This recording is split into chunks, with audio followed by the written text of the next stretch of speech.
Good evening, my dear friend, and welcome. Before we begin tonight's story, I'd love to know, where in the world are you listening from, and what time is it for you right now?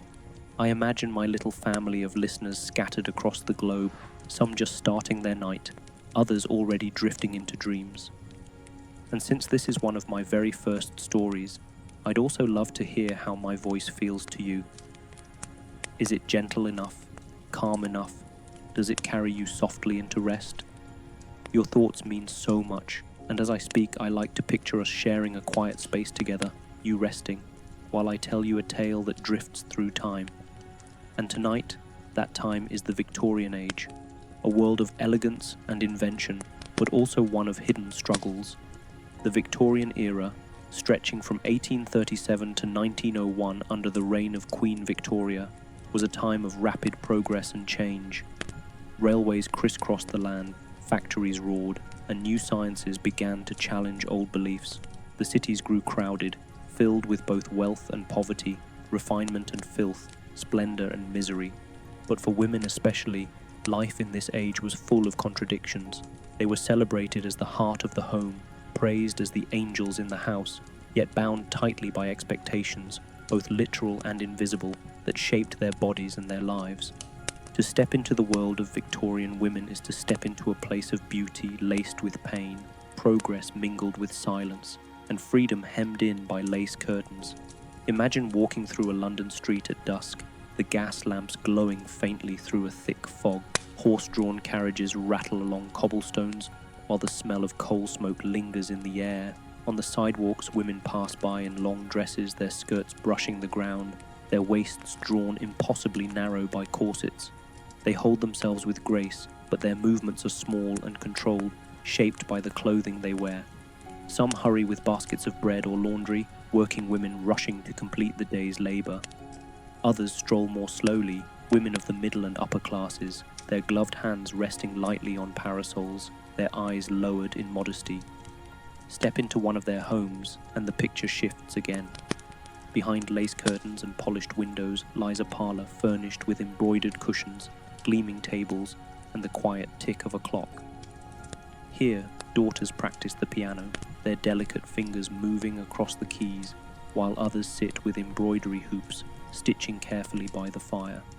In another room, a mother oversees the household, ensuring servants complete their tasks, children remain well behaved, and meals are prepared for the family's needs.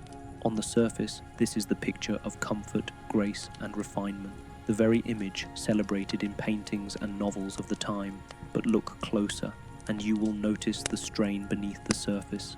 The corset laces are pulled so tight that breathing comes in shallow sighs, the faintness on a woman's face revealing the toll of fashion. A chaise longue rests in the corner, not only as decoration, but as a necessary refuge for the fainting spells brought on by constricted waists, and in a discreet cabinet nearby there may be a small brown bottle of laudanum, the trusted medicine of the Victorian age. It was a syrup made from opium mixed with alcohol, and it was prescribed for nearly everything: sleeplessness, headaches, coughs, menstrual cramps, nervousness. It was offered to mothers, to wives, even to children, considered as ordinary as tea. Yet beneath its soothing promise lay the slow danger of dependence, a silent shadow that touched countless lives. The corset and the laudanum bottle, these two objects, one worn on the body and one taken into it, reveal much about the lives of Victorian women. Both were symbols of a society that demanded perfection, that prized appearances over health, silence over struggle. Both were praised as essential, yet both carried hidden costs. The corset promised elegance but caused harm, while laudanum promised relief but brought addiction. They are, together, the emblems of an age that celebrated progress and refinement, yet quietly ignored the suffering of many of its women. This is the journey we will take tonight. We will not rush, but wander slowly, gently, through the lives of Victorian women. We will begin with the idea of the angel in the house, that perfect image of womanhood celebrated in poetry and sermons, and see how it shaped women's daily lives. We will walk through a typical day in the life of a Victorian wife, noting the invisible labor behind the graceful image. We will step into factories and shops where working-class women endured long hours, dangerous conditions, and meager wages. We will lace the corset, feeling its tight embrace and the cultural weight it carried, before exploring the health consequences hidden beneath elegance. We will layer on the gowns, the bustles, the veils, uncovering the elaborate fashion rituals that turned dressing into an act of status and restraint. From there, we will slip into the private space of hair and mourning rituals, combs scraping through long locks, jewels made from the hair of the dead, veils that cloaked women in grief. Then we will turn to the hidden medicine cabinet, where bottles of laudanum and morphine rested quietly, prescribed without hesitation, consumed without question. We will explore the silent epidemic of addiction that followed, one rarely spoken of but widely lived. We will see how women's minds and emotions were treated by doctors, their feelings called hysteria, their exhaustion dismissed as nerves, their health controlled by men who often did not understand them. We will step into bedrooms where silence surrounded women's experiences of marriage, sexuality, and childbearing, the burdens heavy and the dangers of childbirth real.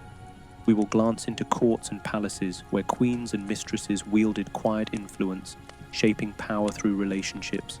And finally, we will meet the women who resisted, the writers, the reformers, the suffragists, who planted seeds of change in a society not ready to hear them. Through it all, the corset and laudanum will remain our companions, silent symbols of beauty and burden, progress and pain. They remind us of the contradictions at the heart of the Victorian age, an era of brilliance, invention, and culture, but also of silence, repression, and danger hidden beneath polished surfaces. So as you rest tonight, allow yourself to drift slowly into this story. Let the flickering glow of gas lamps and the quiet rustle of silk skirts surround your imagination.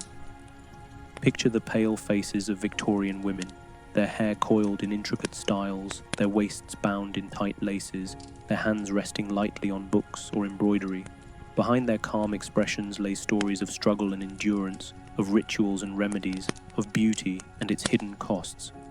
We begin this long journey now, not with queens or battles, but with the image that hovered over every Victorian woman, the angel in the house, the perfect woman of poetry and imagination, and the impossible role she was asked to play. Chapter 1. The Angel in the House. It was a phrase every Victorian would have understood. It did not describe a person so much as an idea, a vision, an expectation placed on women like a crown they could never remove. The angel was gentle and pure, selfless and obedient, the quiet center of the household who existed only for others, for her husband, her children, her family. She was praised, adored even, but always within the boundaries of this role. To be anything less was to fail as a woman. The phrase itself came from a long poem written in the 1850s by Coventry Patmore, a poet who adored his wife so much that he turned her into an ideal. In his poem, she was not simply a companion, she was devotion itself, patient and sweet, a servant of love and home. His words spread far beyond poetry, becoming a cultural code. Preachers quoted it, writers echoed it, society embraced it. Soon, the angel in the house was no longer just a poem. It was an image painted onto every woman's life. Picture, if you will, a Victorian parlour. The furniture is polished, the curtains drawn just so, the smell of coal smoke faint beyond the window. Here sits the angel, a young woman at her embroidery, her face calm, her body still. She rises when her husband enters, her voice soft, her eyes lowered. She listens more than she speaks, her opinions tucked away like letters never sent. Her life is measured in small acts of service, in patience, in modesty. She is the perfection men were told to desire, the perfection women were told to strive for. The angel was motherly, always. Her highest calling was to bear children and to nurture them, to devote her energy to their care. Magazines and sermons praised women who poured themselves into motherhood, describing them as the foundation of society itself. A woman's virtue was measured by her devotion to her family, her ability to keep a home in harmony, to guide children gently, to soothe her husband after the harsh world of work. She was to be a haven, a resting place, a source of quiet strength. She was also obedient. The law made it so. In Victorian England, a married woman's identity was legally absorbed into her husband's. She could not own property independently, could not vote, could not easily leave a marriage no matter how unhappy it was. A husband's word carried authority, and a wife was expected to follow it. Literature painted this as love, as harmony, as a natural order, but in truth it was power, quietly held in men's hands, shaping women's lives with little choice. Purity was perhaps the most important quality of the angel. Her body was to be untouched before marriage, her desires silent even after. Victorian society celebrated female modesty as if it were a crown of virtue. To be pure was to be worthy, to be otherwise was to fall, and fallen women were cast aside with cruelty. They became outcasts, objects of scorn, their lives destroyed by whispers. Men's sins were often forgiven, even expected. Women's were never.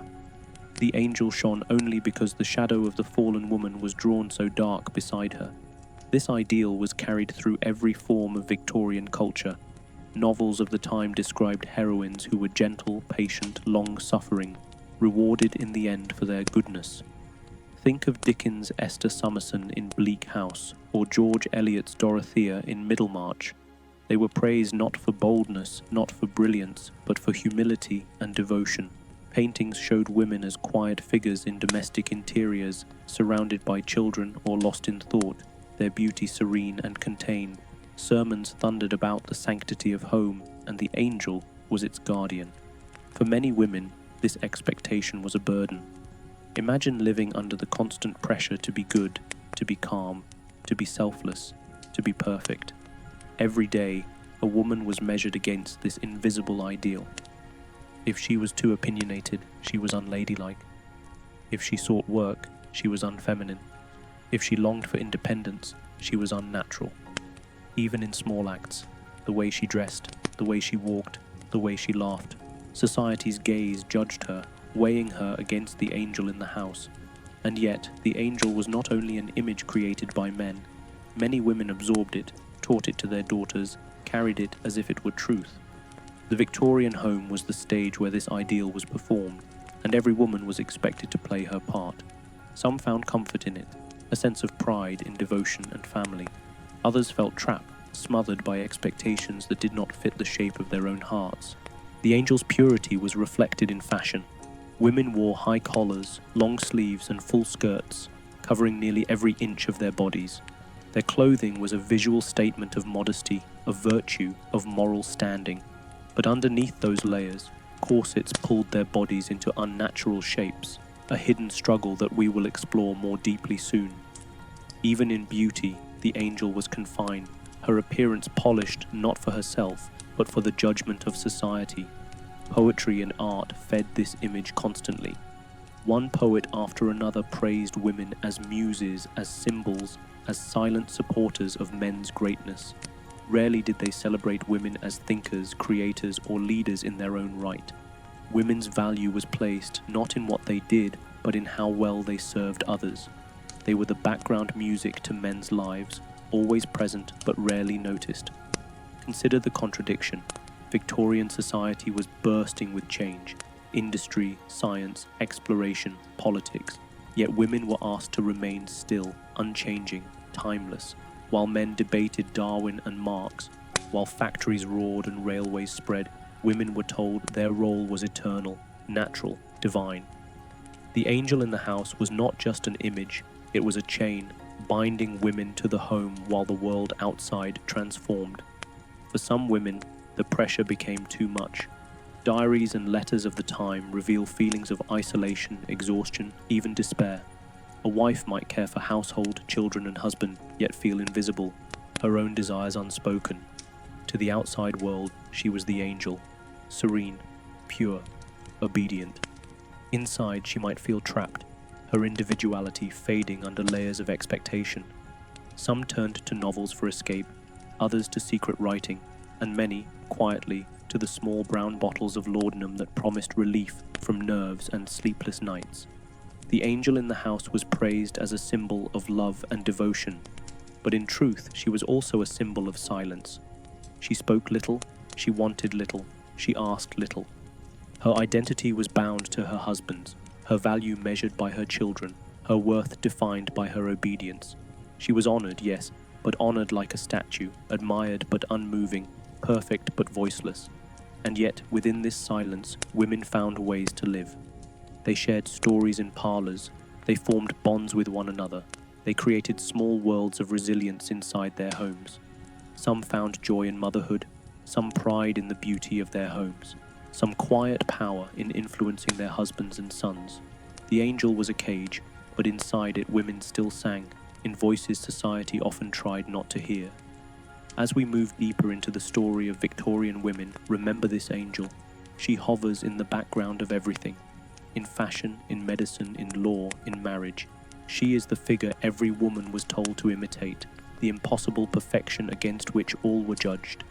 She is the reason women wore corsets until they fainted, the reason they turned to laudanum when exhaustion set in, the reason they endured silence even when they longed to speak. The angel in the house was the dream of a society that feared women's independence and the burden of countless women who struggled under its weight. To understand Victorian women, we must begin here, with this ideal, this image, this impossible angel. And so, with her presence still lingering in our thoughts, let us step now into the daily reality behind the image. Let us enter the home of a Victorian wife, watch her day unfold from morning until night, and see how much of her life was hidden behind the polished surface of obedience and grace. Chapter 2. Life inside the house. When we think of the Victorian woman, shaped by the image of the angel in the house, we imagine her not only as an ideal, but as a presence within her home. To understand her world, we must step softly into those rooms she inhabited, walk quietly through the hallways of a Victorian house, and see the rhythm of her days. For much of her life, the house was her kingdom, her prison, her stage, and her refuge, all at once. Imagine the morning light breaking through lace curtains, a pale sun creeping across the wallpapered walls. A woman wakes not to leisure, but to duty. Even in homes with servants, she bears responsibility for the household's order. Her role is not always in doing every task herself, but in overseeing, in directing, in ensuring that all is carried out with precision. For a Victorian wife, the smooth running of the house reflected on her worth as much as her beauty or her devotion. A poorly managed home was seen as a failure of character, a stain on her virtue. Her mornings often begin with the quiet rituals of domestic life. In a middle-class home, she might first check the day's arrangements. Are the servants preparing the kitchen? Is the laundry to be done? Are the children awake and dressed? In households without servants, the woman herself stirs the fires, fetches water, prepares breakfast, and tends to the endless cycle of cleaning and mending. Work begins before the household fully wakes, and it does not end until long after the lamps are lit. Breakfast might be a modest meal of porridge, bread, and tea. For wealthier families, it might include eggs, bacon, or fish. The husband, if employed, leaves for work, and the wife remains to oversee the day. Children must be taught either by tutors, governesses, or by the mother herself. In every class of society, women were expected to shape the morals and manners of their children, instilling discipline and devotion. For a Victorian mother, her children's behavior was not only a reflection of them, it was a reflection of her.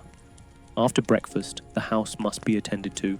Floors are swept, silver polished, clothes mended, meals planned. In a middle-class household with one or two servants, the lady of the house still carries much of the burden herself. She sews and repairs clothing, prepares jams and preserves, tends the garden, and writes endless letters to manage family affairs. Even in the wealthiest homes where armies of servants bustled about, the mistress of the house bore the responsibility of management. She assigned duties, checked accounts, and ensured that every corner shone with propriety. The parlour, the most visible room of the house, was especially important. This was where guests were received, where social impressions were made, and where the family's respectability was displayed. To sit in a tidy parlour was to declare one's place in society, and it was the woman's duty to ensure that the parlour, like her own demeanour, reflected order, calm, and virtue. But beyond appearances, the Victorian woman's life in the house was a cycle of invisible labour. Laundry alone was an exhausting task. Clothes had to be washed by hand, scrubbed in cold water, boiled, wrung, and hung to dry. Stains were treated with lemon juice, lye, or vinegar, and fabrics ironed with heavy heated irons.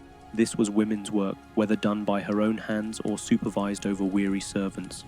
Cleaning too was relentless, as coal dust settled on every surface and lamps left soot on the walls. Childcare was another ceaseless duty. Infants required near constant attention, fed and soothed through the day and the night. Toddlers were taught manners, corrected with patience and sometimes with sternness. Older children learned lessons, reading, writing, religion, and were guided toward their future roles. Boys were prepared for education and work. Girls were prepared, like their mothers, for the responsibilities of the household. For the Victorian wife, even leisure was often labor. Needlework was both pastime and duty, creating linens, clothing, and decorations for the home. Music was encouraged, not simply for joy, but as a way to add grace and refinement to the household. A wife at the piano was not only making music, she was demonstrating her family's culture and morality. Social visits punctuated the rhythm of domestic life. In the afternoon, women might call on one another, bringing news, exchanging gossip, offering polite conversation. These visits were governed by elaborate rules: calling cards left at the door, specific times for receiving guests, expectations of proper dress and behavior. These rituals reinforced bonds of community, but also reinforced status, each visit a subtle display of respectability. Yet beneath the surface of these days, there was often loneliness. The house could feel like a cage, confining women within walls while men moved freely in the world of work, politics, and public life. Letters and diaries of the time reveal women who longed for more than the endless cycle of domestic duties. Some found joy in their roles, but others felt the weight of silence, their own desires pushed aside in service to family and reputation. Evening brought its own rituals. Dinner was a formal affair with careful preparation, proper dress, and polite conversation. Afterward, the family might gather in the parlor, the husband reading aloud, the wife sewing or playing music. Guests might arrive, and conversation would circle around literature, religion, politics, often dominated by men's voices while women listened and nodded. And then, at the end of the day, came rest. Children were put to bed, lamps dimmed, fires banked. The house fell into quiet, but even then, the woman's duties lingered. Did every chore finish? Were tomorrow's meals planned? Did her family appear respectable to neighbors and guests? The angel in the house never truly slept. This was the reality behind the ideal. The Victorian woman's life inside the house was praised as comfortable, genteel, virtuous. But in truth, it was filled with labor, both physical and emotional, much of it invisible to the world outside. Her identity was measured not by her own ambitions, but by how well she managed her home, her children, her husband's comfort. She was honored, but also confined. And yet, inside these houses, women carved out small freedoms. Some read novels late at night, escaping into other worlds. Some wrote letters filled with wit and insight, sharing thoughts they could not speak aloud. Some found in sewing, in music, in teaching their children, a quiet form of creativity and purpose. These acts may have seemed small, but they were threads of individuality woven into the fabric of duty. To live inside the Victorian house was to live within an endless performance of purity, of patience, of obedience. A performance judged by neighbors, by church, by society itself. It was to be the angel in the house, not only in theory, but in every act, every day, every hour. And yet, outside those walls, the world was changing. Factories roared, shops expanded, cities grew. Many women, whether by necessity or by choice, stepped beyond the home to work. Their lives were far harsher, their labor more visible, their struggles raw and unpolished compared to the quiet duties of the parlor. And so, from the stillness of the Victorian home, let us now step into the noise of the world outside. Let us walk into the factories and workshops where women labored, into kitchens where servants toiled, into streets where survival was a daily struggle. Beyond the lace curtains and polished parlors lay another reality, the world of women at work. Chapter 3. Women at Work. When we think of the Victorian woman, it is easy to imagine her framed in the parlor, her hands at embroidery, her children near her, the angel of the house in her rightful place. But beyond the lace curtains of the drawing rooms, beyond the polished wood and quiet lamps, there was another life for countless women, the life of work. Not every woman was cushioned by servants or sheltered by her husband's wages. Many worked because they had no choice, and their labour was as essential to the Victorian world as the coal that fed its fires. To step into this other side of womanhood, let us open the door to the bustling streets of London, Manchester, Birmingham, cities swollen with industry, their air thick with smoke, their factories clanging with endless noise. It is here, in the roar of machines and the press of crowds, that many women spent their days, their bodies bearing the weight of progress. The Industrial Revolution had redrawn the map of labour. Women who once worked in fields, tending livestock, brewing ale, or weaving at home, now streamed into cities to work in factories and mills. In textile factories, women sat at long rows of looms, their hands moving in rhythm with the machines. The air was hot, heavy with lint that filled the lungs, causing coughing fits and what was called mill fever.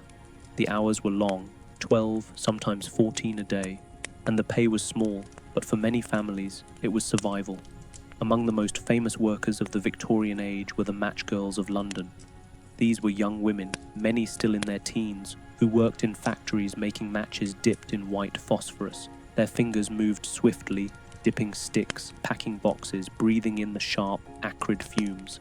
At first it seemed harmless, just another job among many, but over time the phosphorus poisoned their bodies, causing a terrible disease known as phossy jaw.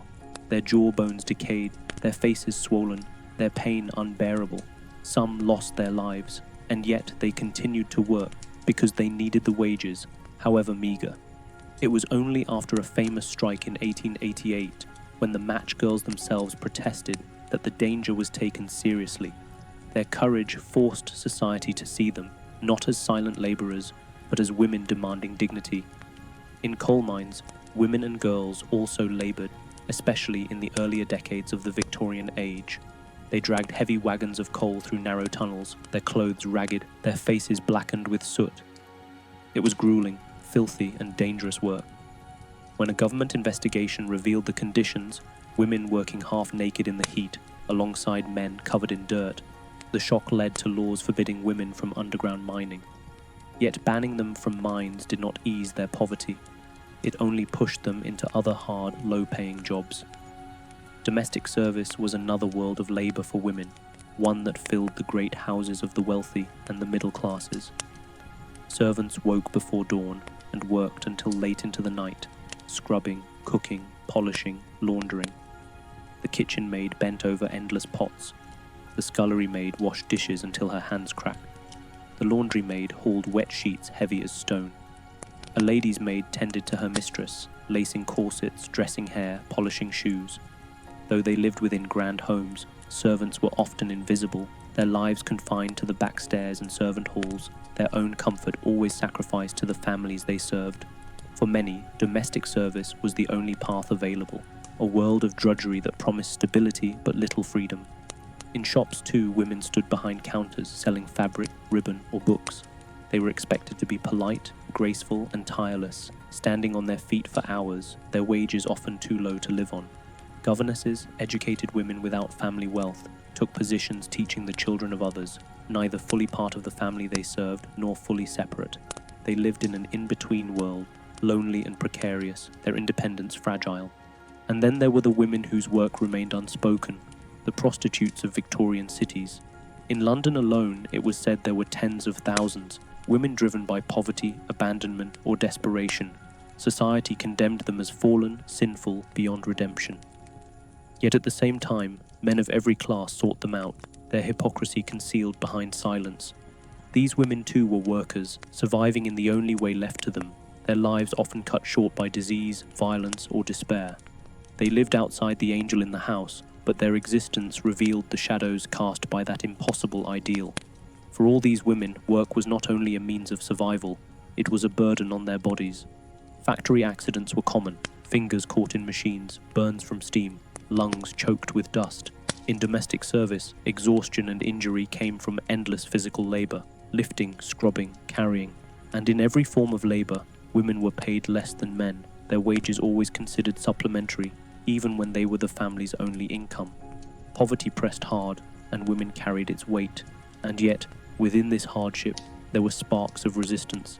Women formed friendships in factories, supported one another in service, shared stories in kitchens and dormitories. The match girls' strike showed what women could achieve when they stood together. Other strikes followed, in textiles and in workshops, each a whisper of rebellion against the silence demanded of them. Outside of factories and houses, some women turned their skills into small trades. They sold flowers on street corners, took in washing, sewed clothing, mended boots, made candles. These were women's economies, fragile but essential, each coin hard-earned. Widows especially relied on such work, their survival dependent on creativity and endurance. It is easy to imagine the Victorian home as a place of serenity and order, but just outside its doors, countless women bore lives of struggle. Their labor was the unseen foundation of society, the cheap workforce that made industry flourish, the invisible hands that polished the parlors, the silent presence that endured in the streets. Their names were not written in history books, their stories often unrecorded, yet their toil built the world of the Victorian age as surely as railways and steam engines.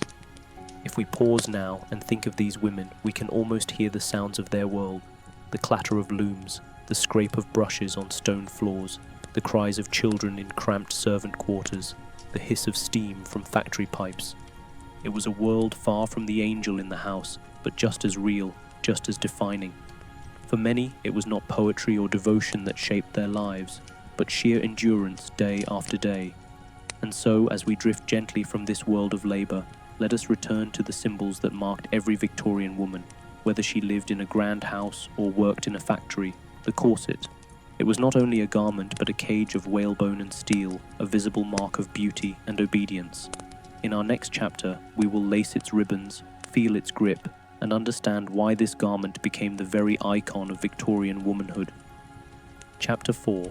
The Cult of the Corset. The Corset.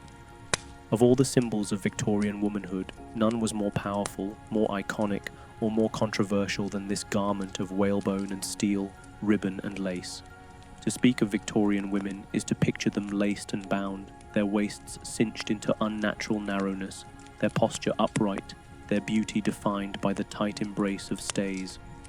The corset was not simply clothing, it was culture, it was expectation, it was in many ways a cage. Imagine a young girl, perhaps no older than 9 or 10, being fitted for her first corset. Her mother or governess helps her into the stiff garment, its fabric thick, its boning unyielding. The laces are drawn, not tightly at first, but firmly enough to shape her growing body. From this moment onward, the corset will be her daily companion, laced every morning, unfastened every night. She will learn to sit upright, to walk gracefully, to breathe shallowly. Her body will grow according to its dictates, her waist pressed inward, her ribs reshaped by the constant pressure. This was not considered cruel but necessary, the first step toward becoming a proper lady.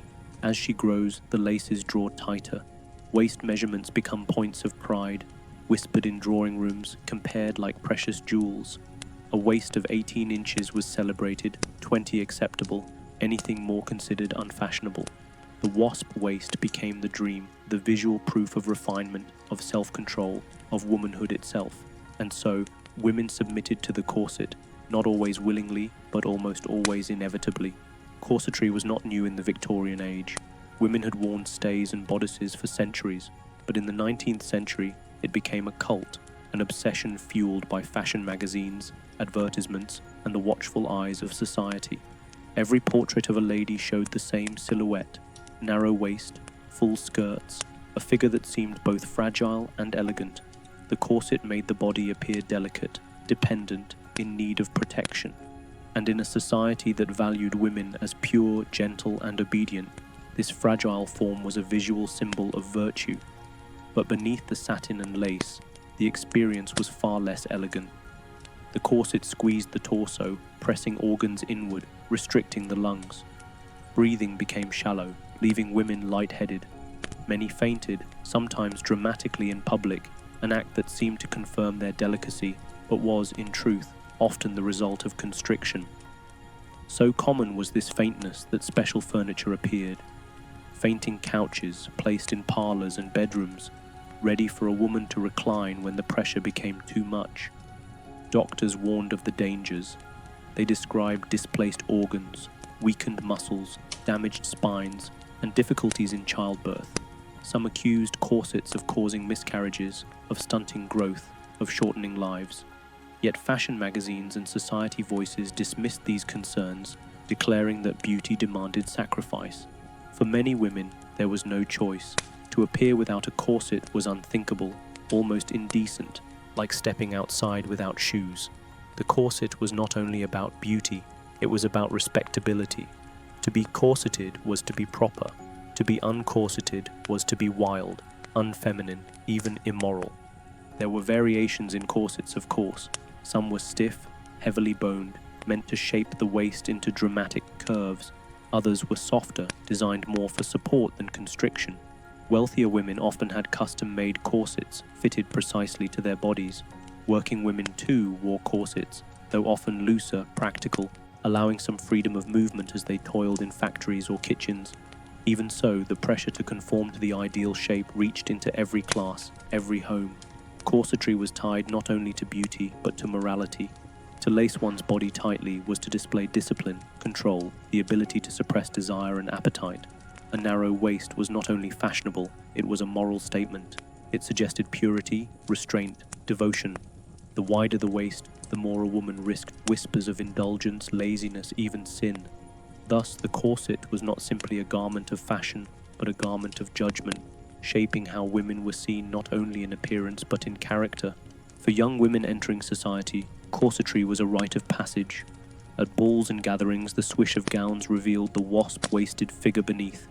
To appear with the right silhouette was essential for attracting suitors, for displaying family respectability, for entering the social world with grace. The corset was not worn for comfort nor for practicality, but for survival in a society that valued appearance above all. And yet, not all accepted it quietly. Satirical drawings of the time mocked the extremes of tight lacing, showing women fainting or collapsing under the strain. Some reformers campaigned against it, promoting health corsets or alternative clothing. But fashion's grip was strong, and ridicule was not enough to loosen the laces. The cult of the corset endured, tightening its hold on women's bodies for most of the century. There is something haunting in the idea that so many women, across so many years, began each day by binding themselves. The sound of laces being pulled, the breath caught in the throat, the body reshaped until it fit the mold society demanded. It is a ritual that speaks of beauty, but also of bondage. And for many women, it was a ritual performed not in joy, but in resignation. Still, some found ways to reclaim the corset. For a few, it became a symbol of elegance, even empowerment, a way to command attention, to display mastery of fashion. In portraits, the corseted woman stood tall, dignified, regal. In certain circles, the corset became a weapon as much as a cage, a way to wield the expectations of society for one's own advantage. But for the majority, it remained an obligation, a burden accepted as part of life. Fashion was never only about clothing, it was about control, about shaping not only bodies but identities. In the Victorian age, the corset was the clearest expression of this truth. It was the thread that tied together ideals of beauty, morality, respectability, and obedience. To understand Victorian women, one must understand the corset, the garment that defined them in the eyes of society, even as it constrained them in secret pain. As you rest now, imagine the feel of such a garment. The fabric stiff against the skin, the laces tightening inch by inch, the body reshaped until breath comes shallow and posture stiff. Picture the fainting couches, the whispers of admiration for tiny waists, the quiet sighs of women enduring in silence. The corset was elegance, yes, but it was also endurance. And yet, beneath the elegance, beneath the polished appearance, there was a price. It is to that price we now turn. The hidden pains, the quiet sufferings, the cost of beauty worn like a crown. In the next chapter, we will step behind the illusion and uncover the truth, the pain beneath the elegance. Chapter 5. The pain beneath the elegance. The corset, when seen in portraits and photographs, appears as a thing of elegance. It gives the body a graceful curve, the waist narrowing to delicate proportions, the gown flowing outward in cascades of fabric. To the observer, it is beauty. To the woman wearing it, it is pressure, constant and unyielding. Behind the polished exterior of Victorian fashion lay a story of discomfort, of health risks, and of quiet suffering. The corset was celebrated in public, but in private it often became a source of pain. Imagine waking in the morning and beginning the ritual of dressing. A woman steps into her corset, the fabric stiff, the stays pressing against her ribs. Her maid, or sometimes her sister, begins to pull the laces tighter and tighter. Each tug draws the waist smaller, shaping the body into the fashionable form. The woman breathes shallowly, her chest compressed, her stomach pressed inward. Already, before her day begins, her body is constrained, and yet she must wear this all day, in the parlor, at the piano, at the dinner table. She cannot escape its grip. The medical consequences were real, though often ignored. Doctors who examined women's bodies found ribs bent inward, stomachs pushed out of place, livers displaced. The pressure of the corset forced organs to shift, compressing lungs until deep breathing became impossible. Women developed what was called corset lung, a condition of weakness and shortness of breath. For those who laced tightly, fainting was common. A woman might be in the middle of a conversation or a dance, when suddenly her vision darkened, her knees weakened, and she collapsed. Society saw this as delicacy, as feminine fragility. In truth, it was the body crying out against restriction. So common were these fainting episodes that fainting couches became a fixture of parlors. Elegant upholstered lounges were placed discreetly in rooms, ready for women who needed to recline after dizziness overtook them. Guests understood, servants expected it, and women themselves accepted fainting as part of life. But beneath the polite exterior was the reality. The body was being starved of air. Pregnancy made corsets even more dangerous.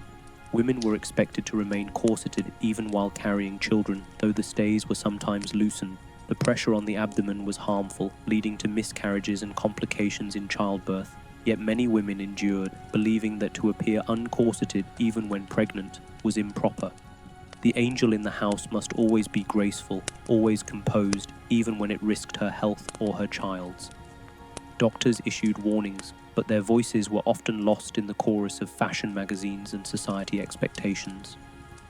Medical journals described cases of women with damaged spines, weakened muscles, and digestive troubles. Some doctors compared corsets to cages, dangerous for health, cruel to the body, but others defended them, claiming that corsets supported posture and protected women from physical strain. And for women themselves, there was little choice. Without a corset, their dresses would not fit, their waists would appear unfashionable, their reputations questioned. To resist was to risk judgment, whispers, even ridicule. The pain of corsetry was not only physical, but emotional. To know that one's worth was measured by the circumference of a waist, to feel the pressure of laces with every breath, to faint in public and be praised for delicacy, this shaped a woman's sense of self. It taught her that suffering was part of beauty, that discomfort was part of virtue. The pain beneath the elegance became invisible, absorbed into the performance of womanhood. And yet, women adapted in quiet ways. Some loosened their laces when at home, breathing freely in private. Some wore less restrictive stays, softer garments that gave the appearance of fashion without the extreme tightness. But in public, most conformed. To be uncorseted was to risk being seen as indecent, as careless, as unfeminine. The corset was a prison, but it was also a shield, protecting women from society's harsher judgments. The cult of the corset reached its height in the mid-19th century, when the silhouette of the wasp waist was most prized. But even as women fainted, even as doctors warned, fashion continued to demand it. Illustrations in magazines showed impossibly narrow waists, their lines exaggerated, their curves celebrated. Mothers laced their daughters, daughters laced themselves, each generation passing down the expectation. Beauty, they believed, required sacrifice. There were darker stories too. Some women laced so tightly that their health broke permanently. Organs damaged, spines weakened, digestion ruined.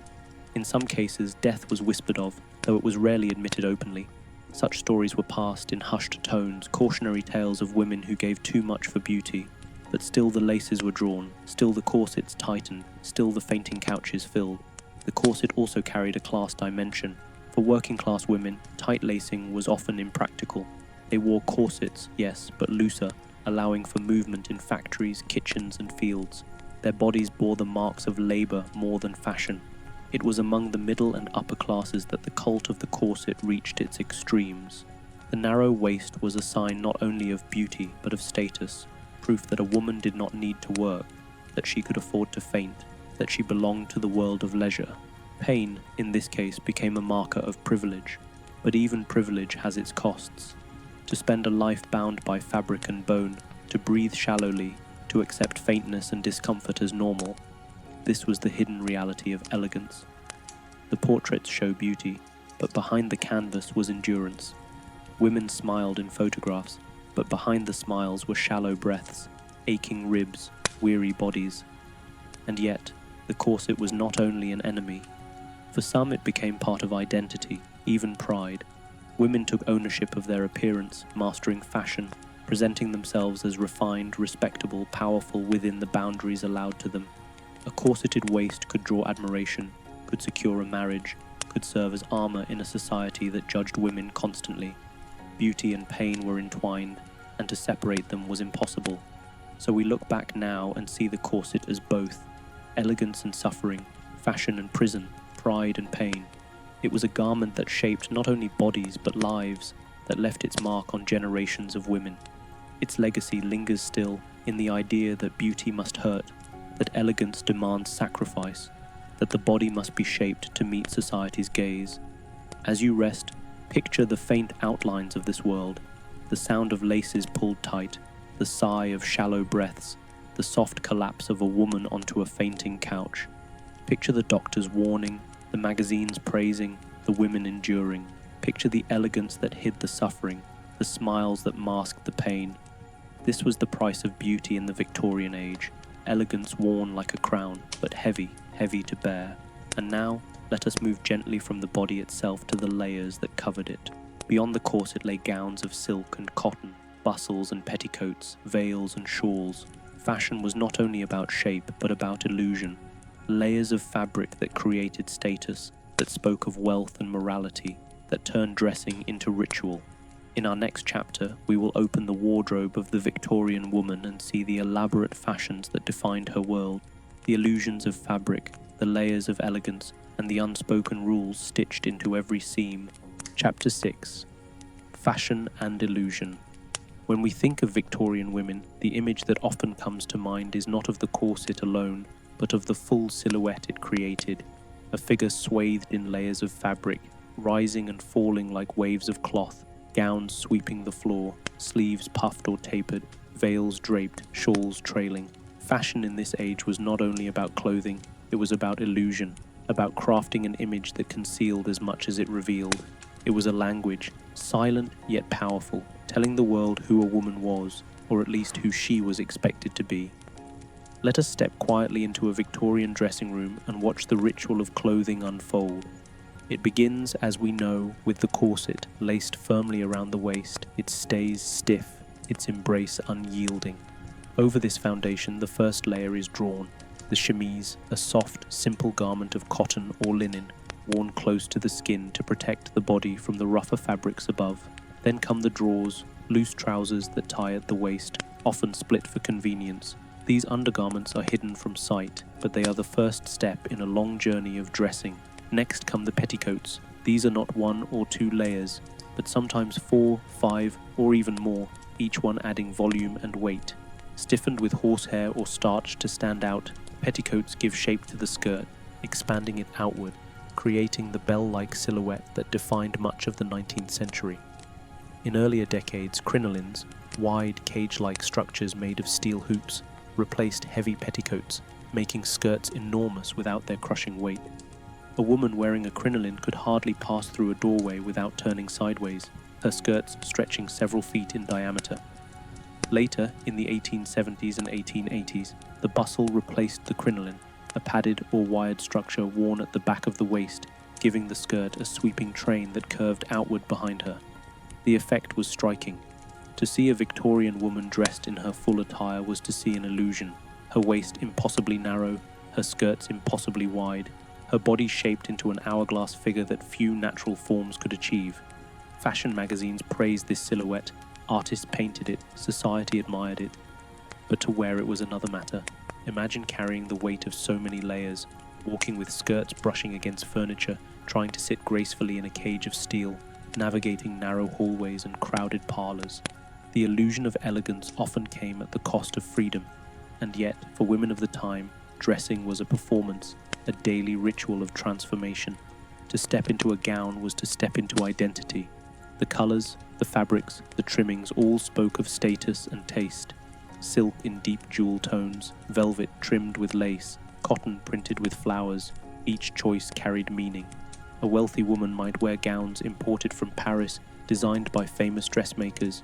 A middle-class woman might sew her own, using patterns from fashion magazines. A working-class woman wore simpler garments, but still followed the trends as closely as she could, altering dresses to mimic the styles of the wealthy. Fashion in this way was both a divider and a unifier. It separated classes, but it also linked them, each woman aware of the styles of the day, each striving in her own way to participate in the performance of appearance. Even second-hand dresses carried echoes of elegance, passed down from wealthy women to servants, from mistresses to maids, reshaped and resewn to fit new lives. Clothing also carried moral weight. In the Victorian mind, a woman's dress reflected her virtue. Modesty was essential. High collars covered the throat, long sleeves concealed the arms, skirts brushed the floor. To show too much skin was to risk scandal.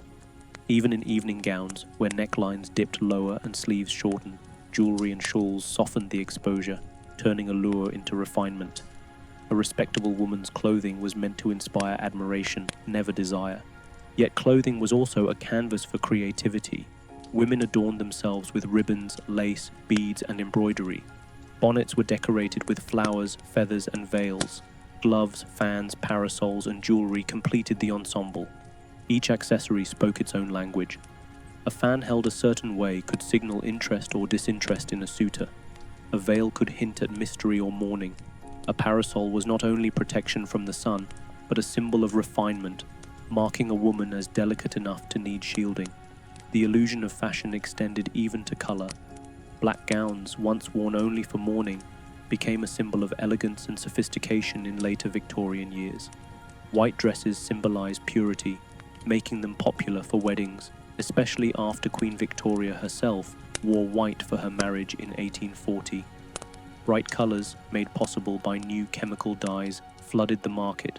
Vivid purples, greens, and reds, hues never before seen in such abundance. Yet some of these dyes contained arsenic, a deadly poison, leading to what newspapers later called poison dresses. Women wore gowns that could irritate the skin, damage the lungs, even cause death, all in the name of beauty. The ritual of dressing was not done alone, at least not for wealthier women. A maid assisted, fastening hooks, arranging layers, tying ribbons. Hair was styled elaborately, curled and pinned, combs sliding into place. Jewelry was clasped, gloves pulled on, shawls draped across shoulders. To dress was to prepare for the gaze of the world, to become once again the angel in the house, the image of purity and grace. But beneath the elegance lay effort. The gowns were heavy, the corsets tight, the shoes narrow, the gloves stiff. To walk gracefully required practice, to sit properly demanded training, to maintain the illusion of ease took discipline. Women were praised for their beauty, but that beauty was not effortless. It was constructed daily, layer by layer, seam by seam. For women of lower classes, the ritual was shorter, the fabrics cheaper, the gowns simpler. But even they participated in the illusion, for fashion was inescapable. Advertisements filled newspapers, shop windows displayed the latest styles, magazines like The Lady's Companion spread patterns across the country. The language of clothing spoke everywhere, and no woman could escape its influence. Fashion also created distance between genders. While men's clothing became simpler, plainer, darker, a suit, a waistcoat, a cravat, women's clothing grew ever more elaborate, more restrictive, more symbolic. Men moved freely, their garments practical for business, politics, and travel. Women moved slowly, their garments signaling that they belonged to the domestic world, not the public one. Fashion was not only about beauty, but about power. It marked who could move easily in society and who was bound by its illusions. And yet, for some women, fashion became a source of strength.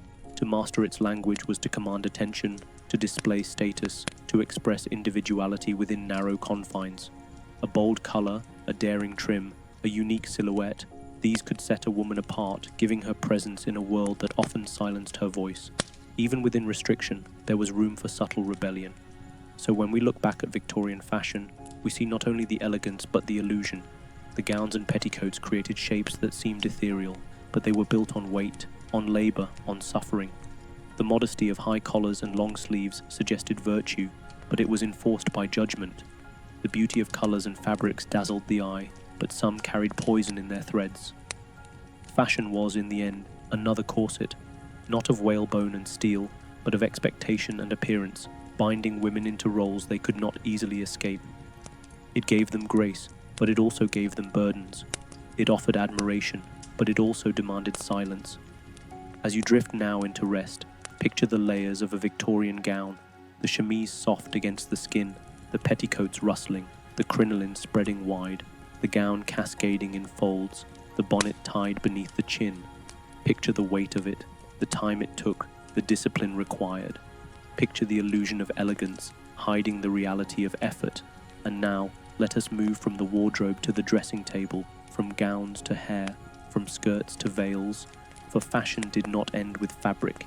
It extended to the strands of hair carefully combed, the jewellery made from mourning locks, the veils that cloaked women in grief and mystery.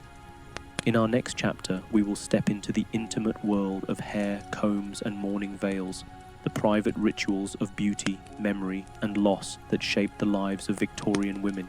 Chapter 7. Hair, Combs, and Mourning Veils. When we think of Victorian beauty, we may first picture gowns and corsets, but no less important was the crown upon every woman's head, her hair.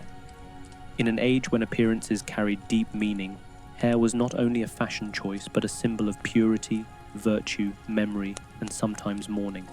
It was a woman's pride, a marker of her femininity, and it carried a weight of meaning far heavier than its strands. Alongside hair, the combs that adorned it and the veils that concealed it formed an entire language of beauty and sorrow. Let us begin in the quiet intimacy of the morning dressing table. A young woman sits before a mirror, the light of day falling across her face. Her maid, or perhaps her sister, begins the long task of brushing her hair. Victorian women often grew their hair to remarkable lengths, sometimes down to the waist or even to the knees. It was said that a woman's beauty was reflected in the richness of her hair, its length, its shine, its fullness. Each morning the comb moved through it, stroke after stroke, sometimes 100 times, a ritual said to bring health and luster. The soft sound of bristles moving through strands was both soothing and symbolic, a sign of care, of patience, of devotion to appearance. Hair was rarely left loose in public. For a young girl, unbound hair was a sign of innocence and youth. But for grown women, hair was to be styled, arranged, controlled. Loose hair suggested wildness, sensuality, even danger. Respectable women pinned and braided their hair, often into elaborate arrangements, coils and knots secured with pins, decorated with ribbons, or crowned with combs. Fashion shifted with the decades. Smooth styles gave way to curls. Simple buns grew into towering constructions, adorned with flowers, feathers, and jewels. Each style carried with it the expectations of society, a reflection of class, age, and virtue. The combs themselves became treasures. Made from tortoiseshell, ivory, silver, or carved wood, they were more than tools. They were ornaments. Some were decorated with delicate patterns, others with gemstones, catching the light as a woman turned her head. In portraits, a comb gleaming among dark hair spoke of refinement, of attention to detail, of a woman's place in the world. To lose a comb was no small matter. It was to lose a piece of one's identity, a small crown of daily life. Hair was also intimate. Lovers exchanged locks of hair as tokens of devotion, kept in lockets worn close to the heart. Parents kept the hair of children, soft curls cut and preserved as memories of youth. Hair was eternal in a way the body was not. It did not decay quickly. It could be kept long after life had ended. And so, hair became a bridge between the living and the dead. In mourning, this symbolism grew even deeper. The Victorian age was fascinated with death, with rituals of grief, with the visible performance of sorrow. When a loved one died, women entered mourning with veils of black crepe, heavy gowns, and strict rules of behavior. Hair played a role here too. It was common to take a lock of the deceased's hair and weave it into jewelry, rings, brooches, necklaces, even framed wreaths. These mourning jewels were not macabre to the Victorians, but tender, a way of keeping the dead close, of wearing memory upon the body. A mother might wear her child's hair in a pendant. A widow might keep her husband's hair woven into a ring. Entire families created wreaths of hair, displayed in parlours as tokens of remembrance. The mourning veil was another powerful symbol.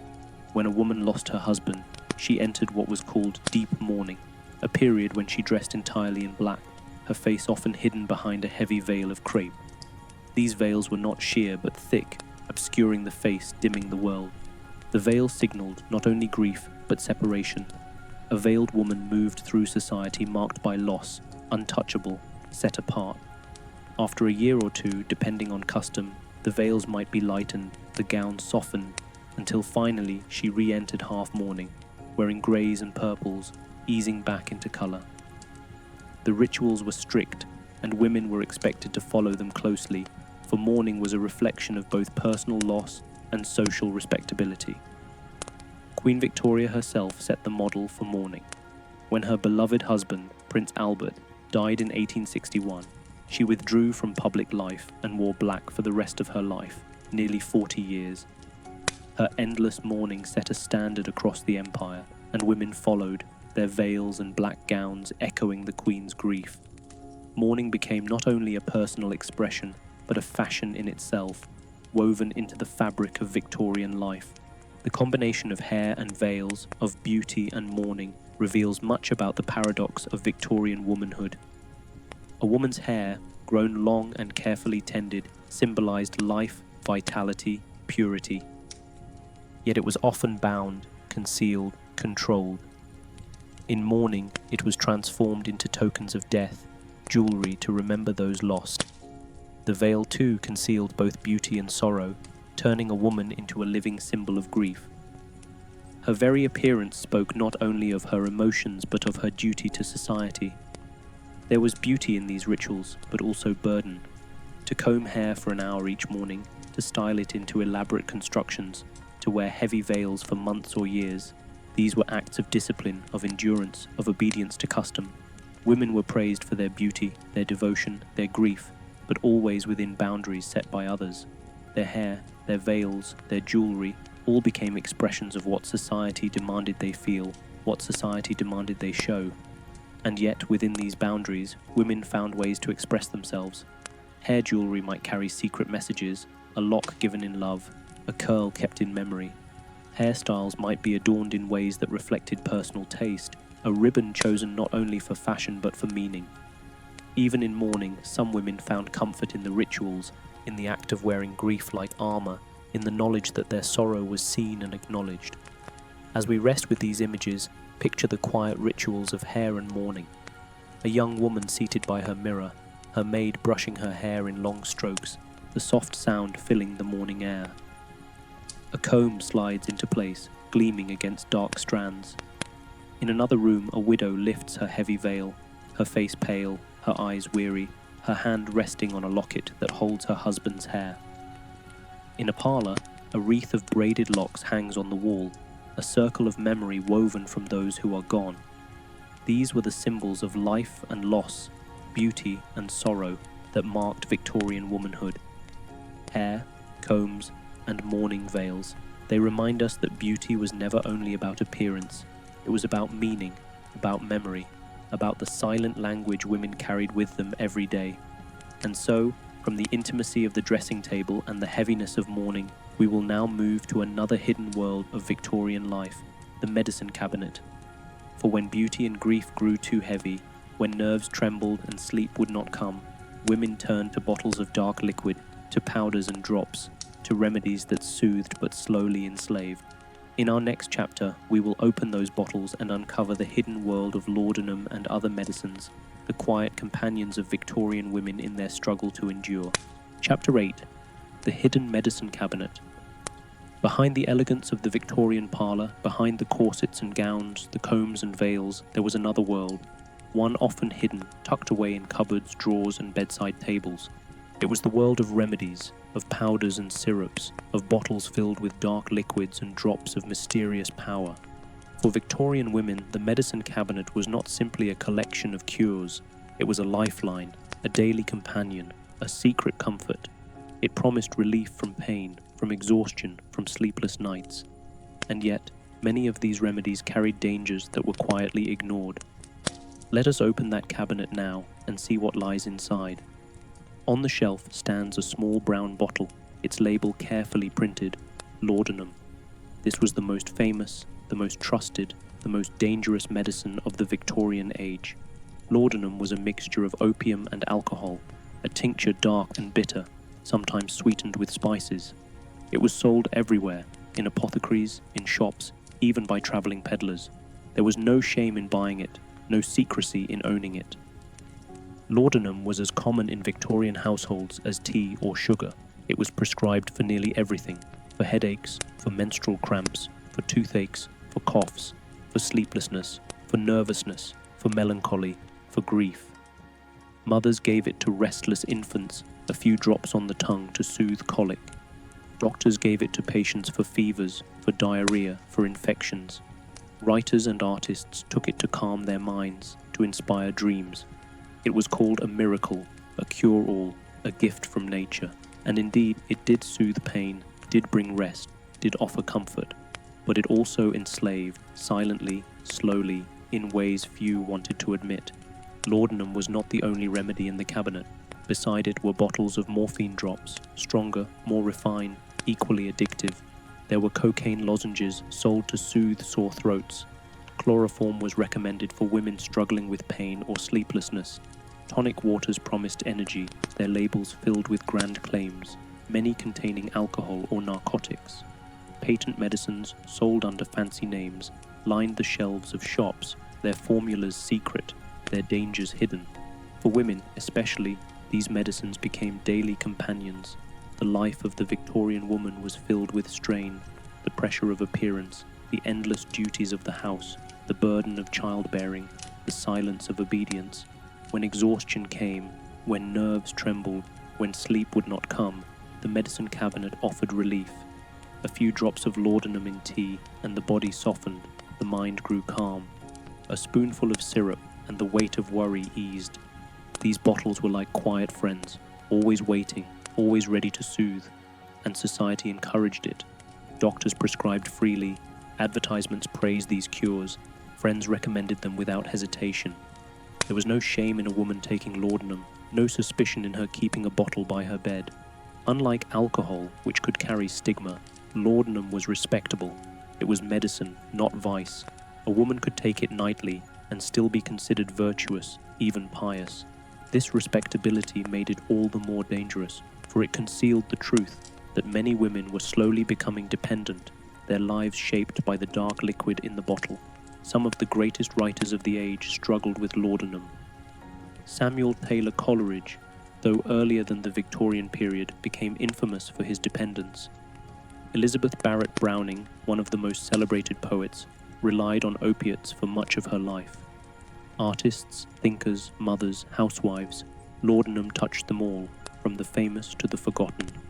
It dulled pain, yes, but it also dulled life, wrapping women in a haze that society chose not to see.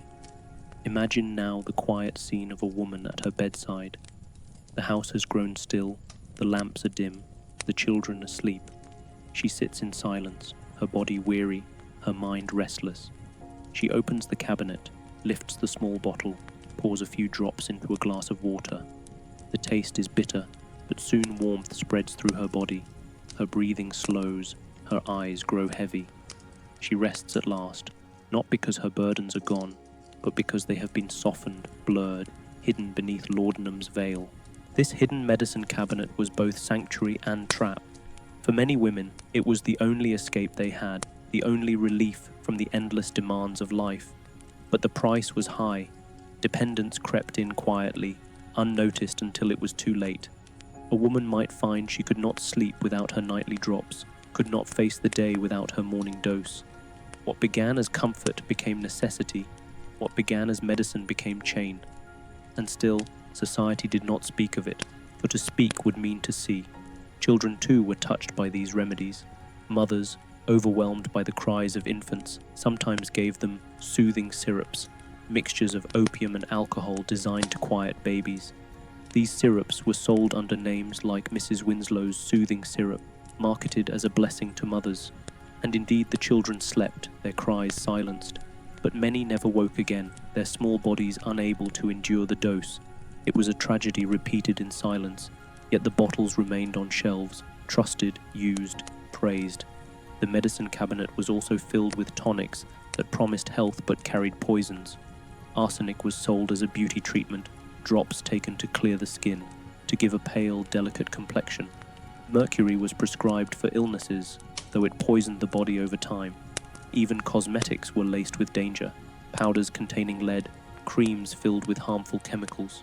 Women applied them daily, unaware of the damage, or perhaps aware but unwilling to resist the promise of beauty. In this way, the Victorian woman's world was filled with illusions. The corset promised elegance but caused pain. The gown promised respectability but restricted freedom. The medicine cabinet promised relief but delivered dependence. Everywhere she turned, promises of beauty and comfort were laced with hidden costs. And through it all, women endured, silent, graceful, praised as angels even as their bodies and minds carried burdens unseen. As we close the door to the medicine cabinet, let us pause to reflect on its meaning. These bottles were more than remedies. They were symbols of a society that silenced women's struggles, that offered them comfort but not change, sedation but not freedom. They reveal the paradox of Victorian life, a world that prided itself on progress, yet bound half its people in chains of expectation and quiet suffering. Now let us step further into the silence these bottles created. Let us listen to the quiet epidemic that spread through parlours and bedrooms, an epidemic not of plague or fever, but of dependence.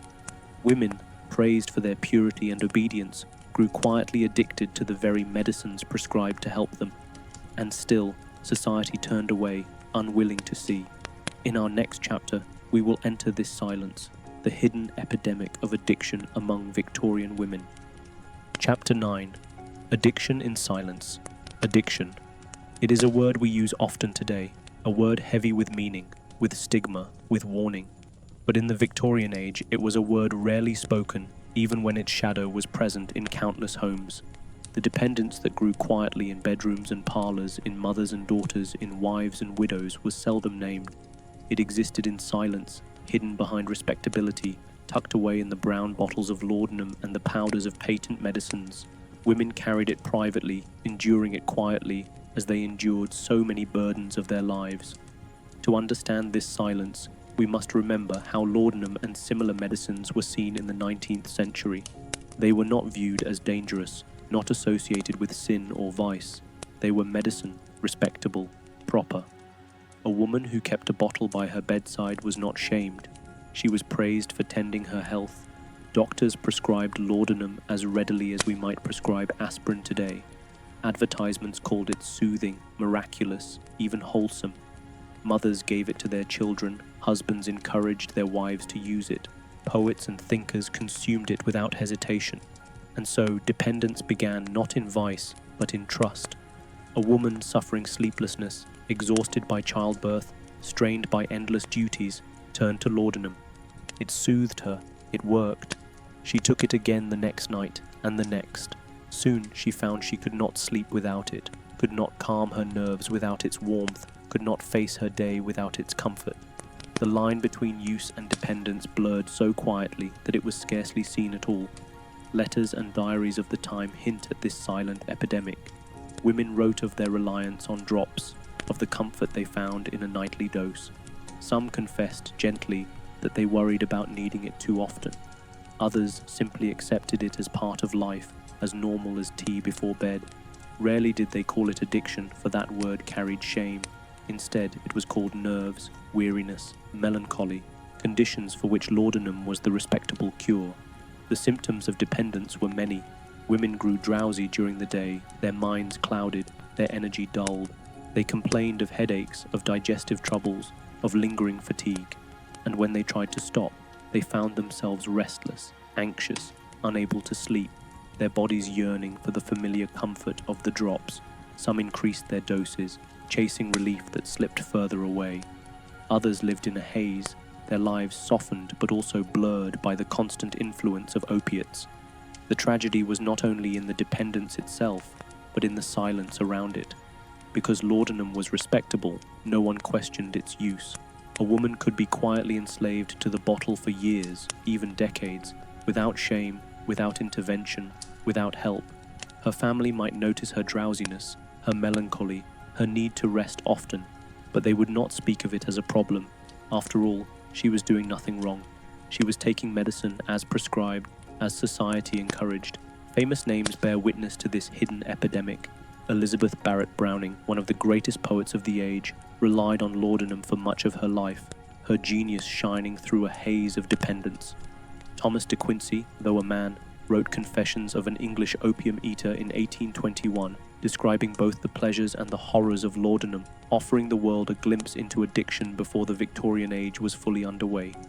His words were both a warning and a fascination, read by thousands, but his confessions did not prevent others from following the same path. For women, the silence was deeper still. To admit dependence would have been to admit weakness, to break the image of the angel in the house, pure and obedient, calm and strong. And so they endured quietly.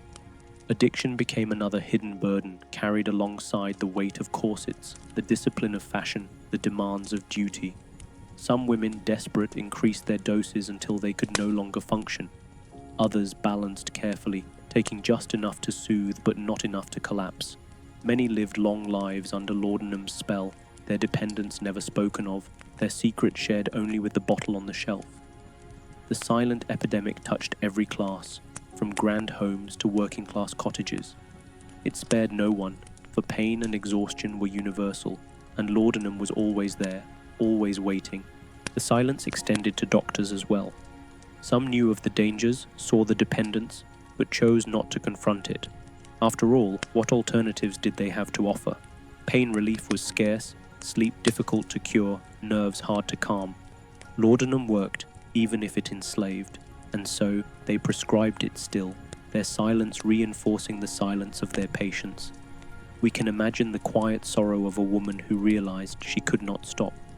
Perhaps she tried one night to sleep without her drops, tossing and turning, her body restless, her mind racing. Perhaps she told herself she would take less, only to reach for the bottle again when the hours stretched long and sleepless. Perhaps she confided in no one, ashamed of her need, ashamed of her weakness, even though it was not her fault. Dependence came not from sin, but from society itself, from the very medicines praised as miracles. Addiction in silence is perhaps the cruelest kind, for it denies not only health but recognition. To suffer without a name for suffering is to endure doubly, to carry pain unseen. Victorian women endured much in silence.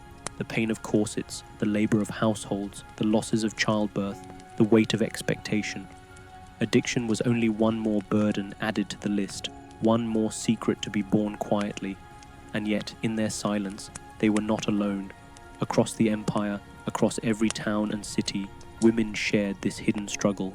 Each bottle of laudanum linked them, each drop a common thread in a tapestry of unseen endurance. They may not have spoken of it, but their shared silence tells us now how widespread, how deep, how human this struggle was. As we close this chapter, let us linger on the image of a Victorian woman at night. The house is quiet, her family asleep. She sits by her bed, the lamp casting a soft glow. She opens the bottle, pours a few drops, drinks. Her body relaxes, her mind softens, she lies down at last. She does not call it addiction, she calls it rest. She calls it nerves, she calls it medicine. And in the silence of the night, no one questions her, no one judges her, no one helps her. She sleeps, but her sleep is bound, as her body is bound, as her life is bound, in silence. And so we move forward. From the silence of dependence, let us turn to the silence of another kind, the silence around women's minds and bodies, the way doctors explained their emotions, the way society dismissed their feelings. In our next chapter, we will step into the Victorian understanding of women's health, into the world of hysteria, nerves, and melancholia. we will see how medicine and society tried to explain women's minds and how often they misunderstood them. Chapter 10: The Mind and the Body. The Victorian woman's body was bound in corsets and gowns, her movements restricted, her labour constant, her mind often dulled by laudanum. But beyond these visible burdens lay another, the way her very thoughts, her emotions, her mental struggles were understood and misunderstood by the world around her. To be a woman in the 19th century was not only to endure physical expectations, but to have one's mind interpreted through the lens of medicine, morality, and myth. Victorian doctors, mostly men, studied women's health with great interest, but their conclusions often revealed more about society's fears than about women themselves.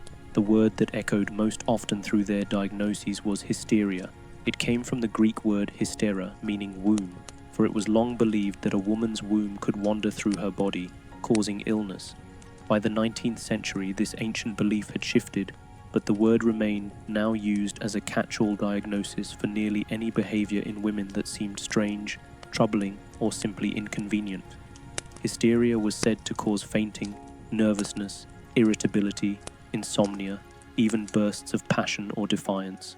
A woman who was restless or melancholic or dissatisfied with her life might be called hysterical.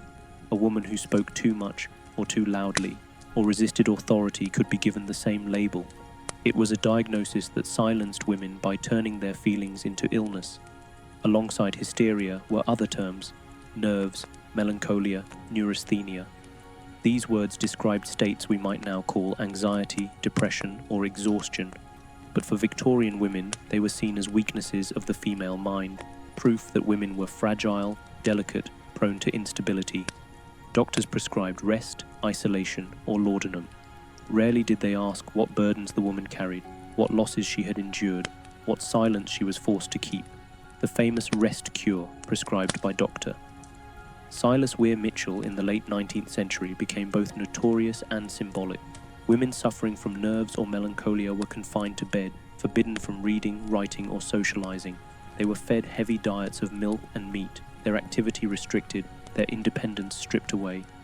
The idea was to quiet their minds, to restore their strength, but for many women, it felt like imprisonment.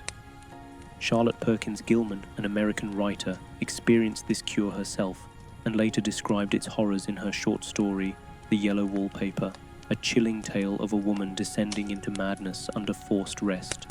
Though written outside Britain, it captured the spirit of Victorian medicine's approach, to silence women rather than to listen. Mental health was bound tightly to morality. A woman who expressed desire was seen as unnatural. A woman who resisted marriage was considered unstable. A woman who longed for education or independence could be dismissed as nervous or hysterical. In this way, medicine reinforced the angel in the house ideal, pure, obedient, devoted, without complaint. To step outside these boundaries was to risk being labelled unwell, and yet women's minds were rich with creativity, intellect, and passion. Many turned to writing as an outlet, often secretly. Diaries, letters, and novels became places where women could pour out their thoughts, where they could explore desires and frustrations denied in daily life. The Bronte sisters, Charlotte, Emily, and Anne, wrote some of the most powerful novels of the century, their characters full of longing, rebellion, and strength. Yet even they wrote under male pseudonyms at first, fearing their voices would be dismissed if known to be female. Laudanum played its part here as well. For some women, it was prescribed not only for physical pain, but for mental distress. Anxiety, sleeplessness, grief, all soothed by a few drops of the dark liquid. But dependence dulled not only the body, but the mind, clouding thought, softening memory, numbing the very creativity women sought to express. Addiction, as we saw, lived in silence. Mental suffering too lived in silence, masked by medicine and misunderstood by society. Childbirth and motherhood added further strain. Maternal mortality was high. Women entered labor knowing they might not survive. The grief of losing children was common, for infant mortality claimed many young lives. These losses weighed heavily on women's minds, yet they were expected to endure them with patience and faith. To grieve too openly, to despair too deeply, was seen as weakness. Instead, laudanum was offered, or sermons preached, but rarely was true comfort given. Even love and intimacy were shrouded in silence. Victorian society spoke little of women's desires, treating them as non-existent or improper. A wife's duty was to her husband, her role to bear children, her feelings irrelevant. Those who struggled in marriage, who longed for passion or freedom, were dismissed as nervous, unstable, hysterical. In truth, their minds were not disordered, but their society was unwilling to accept their humanity. We can imagine the quiet sorrow of a woman lying in her bed, her mind restless, her heart heavy. Perhaps she longed for education she was denied. Perhaps she mourned a child lost too soon. Perhaps she felt trapped in a marriage without love. She spoke of her feelings, and her husband called her nervous. She wept, and the doctor prescribed rest. She could not sleep, and she turned to laudanum. Her mind, full of life and longing, was silenced by the labels of hysteria and nerves, by the weight of medicine, by the expectation of obedience. And yet, women found ways to resist even this. Some turned their suffering into art, like Gilman, who transformed her rest cure into a story that still resonates today. Others pursued education quietly, reading in secret, writing in journals, expanding their minds beyond the boundaries set for them. Still others joined reform movements, channeling their frustration into social change, challenging the very assumptions that called them fragile and unstable. The Victorian understanding of women's minds tells us much about the age. It reveals a society that prized silence over truth, appearance over reality, obedience over individuality. It reveals doctors who sought to explain women, but too often misunderstood them, their science colored by prejudice. It reveals women who endured, who suffered, who sometimes broke under the weight, but who also resisted in small, quiet, powerful ways. As you rest now, picture the stillness of a Victorian sick room. A woman lies in bed, her curtains drawn, her books removed, her pen taken away. She is told to rest, to recover, to be quiet. Her mind races, her heart longs, her spirit rebels, but she is silenced. Now picture another woman at her desk in secret, writing by candlelight, pouring her thoughts into pages she hides from the world. One is bound by the misunderstanding of her age. The other, though still bound, finds a voice. The mind and the body cannot be separated. In the Victorian age, women's bodies were bound by corsets, their minds bound by diagnoses. Both were constrained, both misunderstood, both silenced. And yet, both carried strength, the strength to endure, the strength to resist, the strength to leave us their stories, hidden in novels, in diaries, in whispers that survived the silence.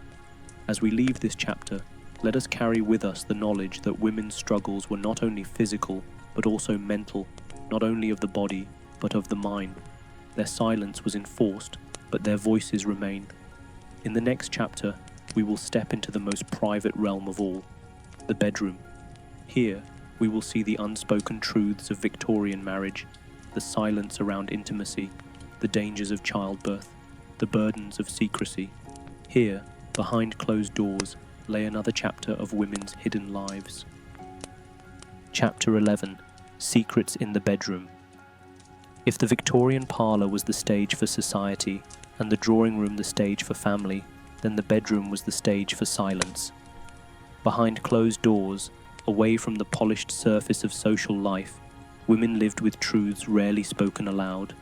Marriage, intimacy, sexuality, and childbirth. These were subjects kept hidden, cloaked in modesty, wrapped in secrecy. For Victorian women, the bedroom was not always a place of rest or comfort.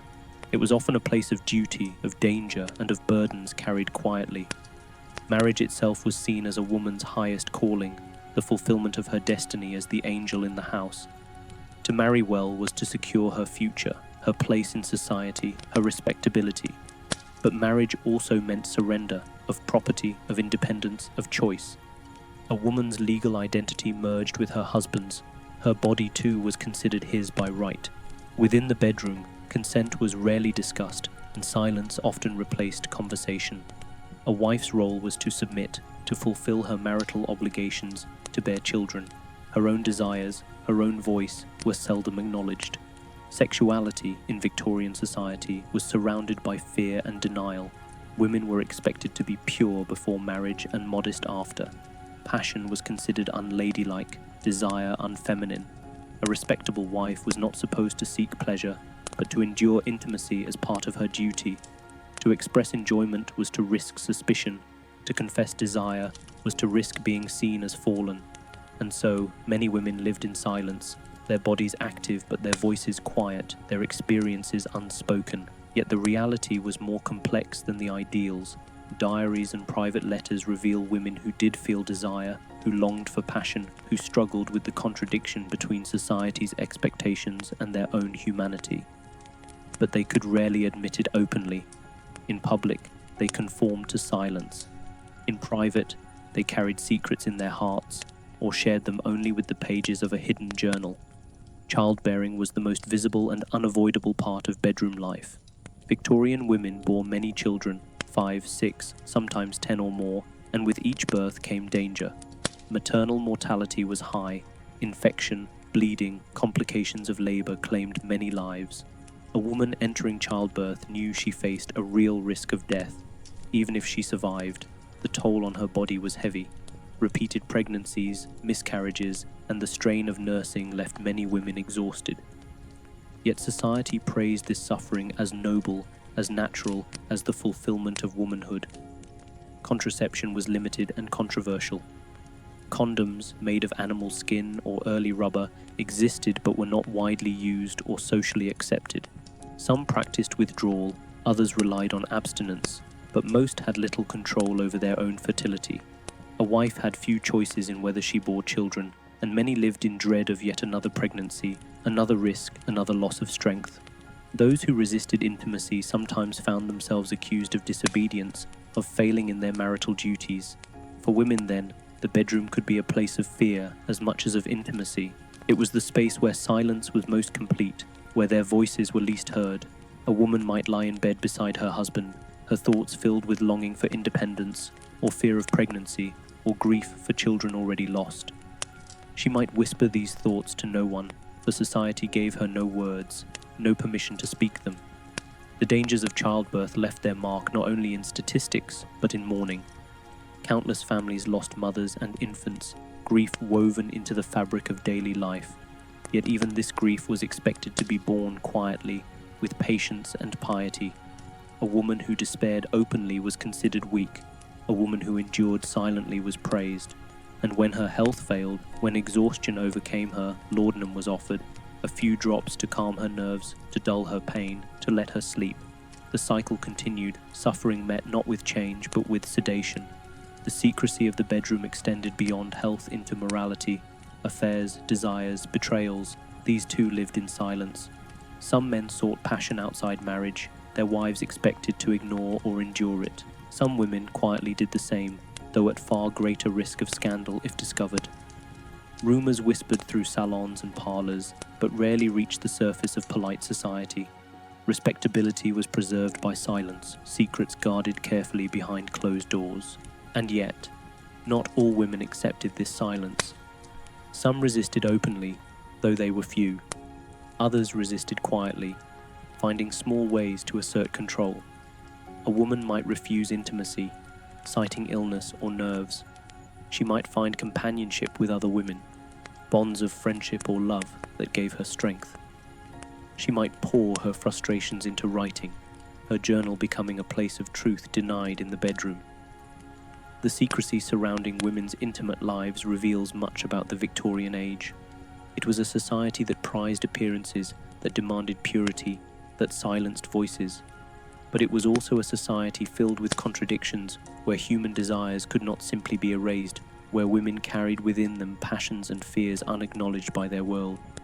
As you rest now, picture the stillness of a Victorian bedroom. The curtains drawn, the bed heavy with draped fabric, the air quiet except for the tick of a clock. A woman lies awake, her body weary, her mind restless. She thinks of the day ahead, of children to tend, of duties to perform.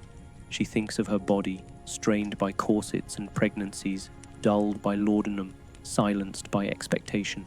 She whispers nothing aloud, for silence is her role, even here in the most private of spaces. And yet, behind her silence lies truth. Truth of longing, of fear, of endurance. Truth of lives lived under burdens unseen. truth of women who carried their secrets in the bedroom, as they carried them in every part of life. From these silent rooms, let us now move into another world, not of private sorrow, but of public power.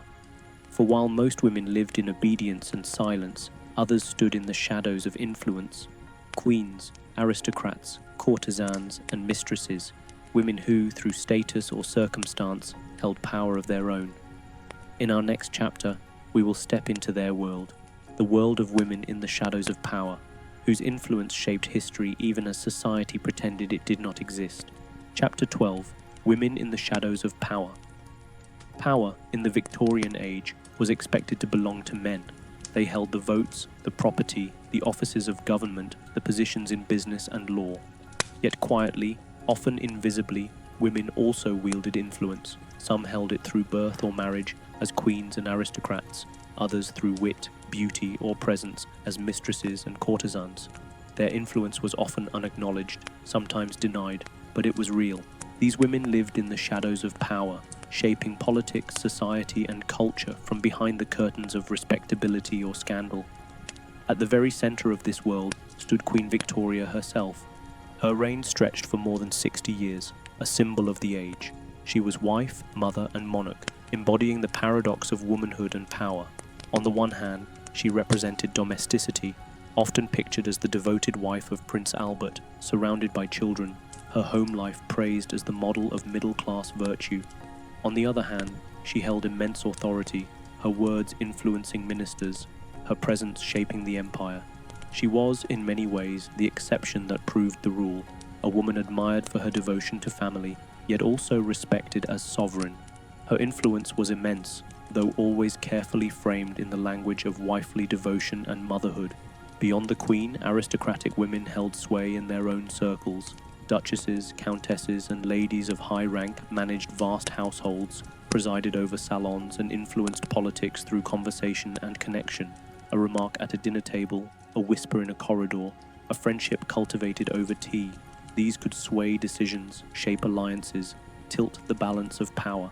In a society where men publicly governed, women privately guided, their strength lay not in open authority but in subtle influence, in networks of conversation, charm, and persuasion.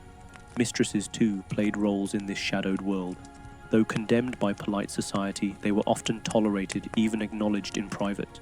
The mistress of a wealthy man or a political leader could hold influence far beyond her station. Her counsel might guide decisions, her presence might secure loyalties, her relationships might shift fortunes.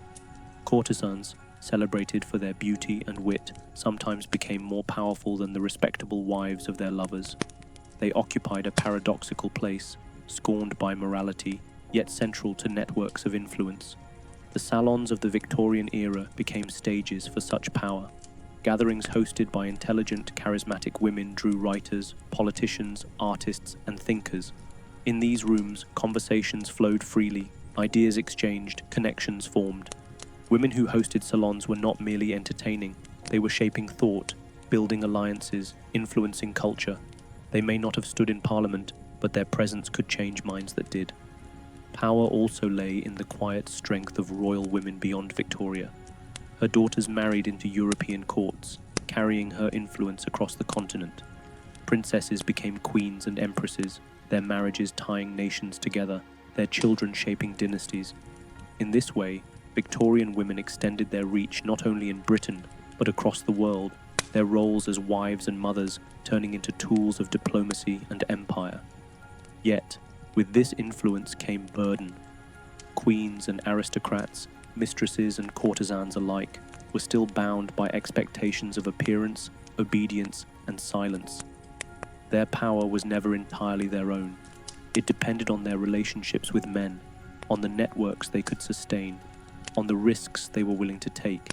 To speak too boldly, to act too freely, was to risk scandal, exile, or disgrace. Their strength was real but fragile, always balanced on the edge of society's judgment. And still, many thrived within these boundaries. Women like Lady Palmerston, wife of the British Prime Minister, wielded her influence with grace, shaping her husband's career, guiding his policies, softening his enemies. Courtesans like Cora Pearl became legends of style and wit, captivating the wealthy and powerful, their lives celebrated and condemned in equal measure. Even in the strict moral climate of the age, these women carved spaces of power, using the tools available to them: beauty, conversation, charm, connection. For ordinary women, this shadowed influence may have seemed distant, but it was not entirely absent. A wife could influence her husband's decisions at home, guiding how he voted, how he worked, how he raised his children. A mother could shape the future through the values she instilled, the strength she gave, the education she offered in secret. Influence did not always require titles or salons. Sometimes it lived in kitchens, in letters, in the quiet counsel of wives and mothers whose words, though private, echoed in public deeds. The lives of women in the shadows of power remind us that Victorian society was not as rigid as it seemed. Power did not flow only through parliament and palaces.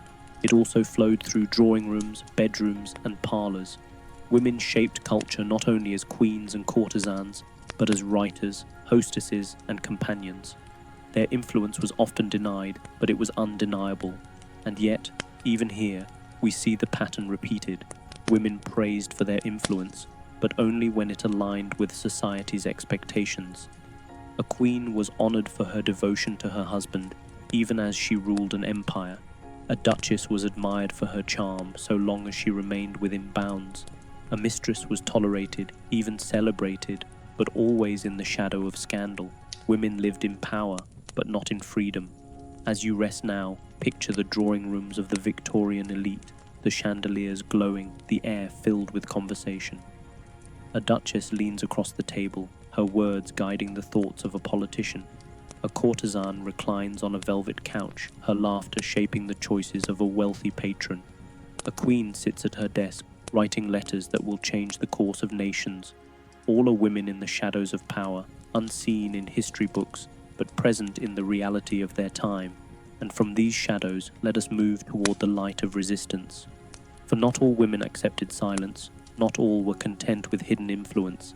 Some spoke, some wrote, some marched. They challenged the corset, the laudanum bottle, the silence of the bedroom, the labels of hysteria.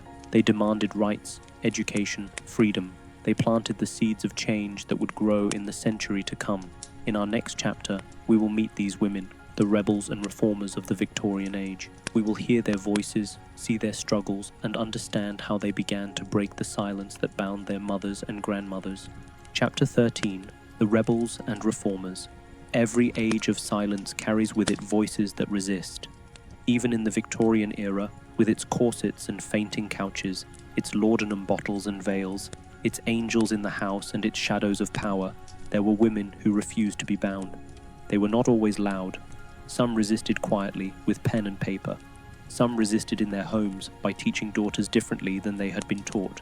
Some resisted in public, risking scorn and scandal. Together, they formed the thread of rebellion that would one day unravel the bindings of their age. Let us begin with the writers. The Bronte sisters, Charlotte, Emily, and Anne, lived in a parsonage on the Yorkshire moors, far from the salons of London. Yet from their small rooms came novels that shook Victorian society. Charlotte's Jane Eyre dared to give voice to a woman's passion and independence. Emily's Wuthering Heights burned with wild, unsettling desire. Anne's The Tenant of Wildfell Hall told of a woman escaping an abusive marriage, a story so bold it scandalized readers. They published at first under men's names, fearing rejection as women, but their words carried power, their characters living still, proof that women's voices could not be silenced. Then there was George Eliot, the pen name of Mary Ann Evans. By writing under a man's name, she ensured her works would be taken seriously. Her novels, like Middlemarch, probed deeply into women's lives, into their constraints, their ambitions, their moral struggles. She gave voice to women's inner worlds, showing them not as angels or fallen figures, but as full human beings, complex and real. Beyond literature, reformers fought for tangible change. Josephine Butler campaigned tirelessly against the Contagious Diseases Acts, laws that allowed police to detain and examine women suspected of prostitution, violating their bodies and their dignity. Butler spoke openly, even when society tried to shame her into silence. She defended women cast aside, challenging laws that treated them as less than human. Elizabeth Garrett Anderson became the first woman to qualify as a physician in Britain, battling prejudice at every step. In a world where women were told their minds were too fragile for science, she proved otherwise, opening doors for others to follow. Florence Nightingale, too, transformed the image of women in medicine. Known as the Lady with the Lamp, she revolutionized nursing, turning it into a profession of skill and respect. Her work in the Crimean War saved lives. Her reforms reshaped hospitals. She showed that women could lead, could heal, could change systems long dominated by men. The suffrage movement, though still in its early stirrings during the Victorian age, planted seeds that would bloom in the century to come. Women began to organize, to demand the right to vote, the right to be heard in the laws that governed their lives. At first, their petitions were dismissed, their voices mocked. But persistence grew, and by the end of the century, suffragist groups were forming, their marches and campaigns soon to challenge the very heart of Victorian order. Even in fashion, there were rebels. Amelia Bloomer, an American, promoted a new style of clothing for women, loose trousers beneath shorter skirts, allowing freedom of movement. Though ridiculed at the time, her bloomers became a symbol of resistance, a small rebellion against the tyranny of the corset and the weight of petticoats.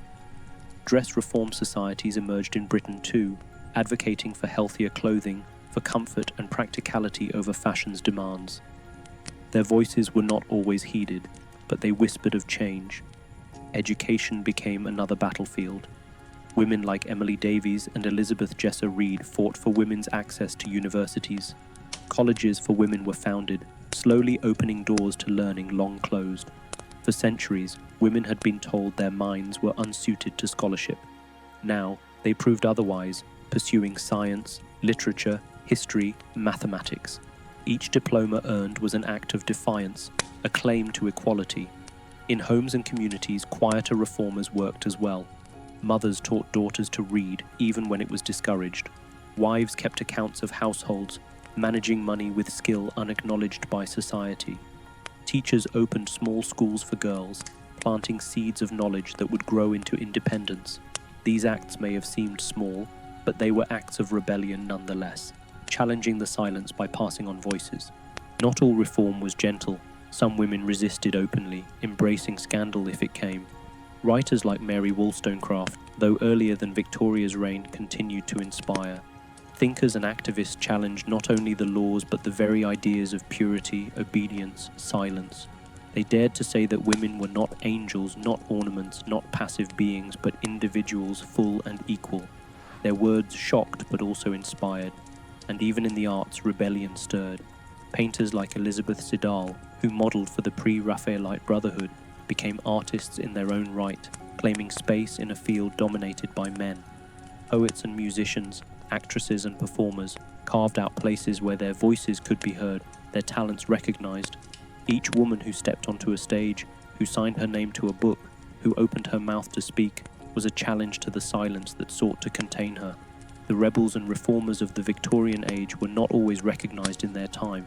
Some were scorned, some forgotten, some dismissed as eccentric, immoral, or dangerous. Yet their impact was real. They cracked the walls of silence, letting in voices that could not be silenced again. Their struggles were not only for themselves, but for the generations to follow. And so, as we rest with their stories, let us picture them. Charlotte Brontë, writing by candlelight, her pen scratching against paper, creating Jane Eyre's fiery independence.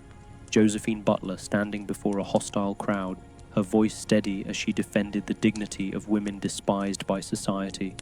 Florence Nightingale, walking the dim halls of a battlefield hospital, her lamp casting light on wounded men. Elizabeth Garrett Anderson, opening the doors of medicine for women who came after, and countless mothers, teachers, writers, and workers, each planting seeds of change in their own quiet ways. They remind us that rebellion does not always roar. Sometimes it whispers. Sometimes it is a book, or a school, or a protest. Sometimes it is simply saying no to silence. In the Victorian age, these women began the long journey toward freedom, a journey that would continue into the 20th century and beyond. As you drift into rest, think of them, rebels and reformers, dreamers and fighters, women who carried the courage to resist in a world that demanded obedience. Their voices were the first cracks in the silence, the first light in the shadows, the first steps toward change. And so, we move toward our conclusion.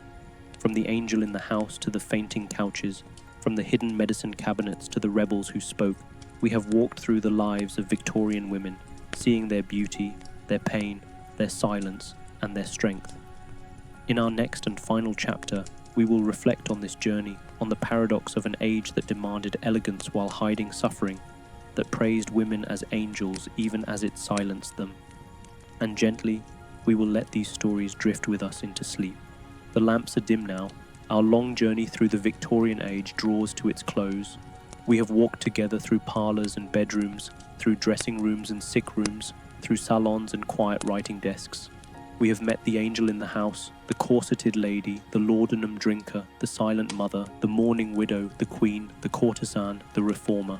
And now, as we lay down these stories, we pause to reflect, to see them not as fragments, but as a whole tapestry of lives woven with beauty, suffering, silence, and strength. The Victorian woman was praised as the angel in the house, her role defined by purity, devotion, and obedience. From the very beginning of her life, she was shaped toward this ideal. As a girl, she learned modesty, patience, submission. As a wife, she devoted herself to her husband, her children, her home. As a mother, she poured her strength into the next generation. She was honored, yes, but honored like a statue, admired for her stillness, her silence, her perfection. And yet, beneath the image of the angel, her life was filled with labor. The house, praised as her kingdom, was also her prison. Endless duties filled her days: cooking, cleaning, sewing, caring for children, managing servants. Even in wealthy homes, the responsibility was hers.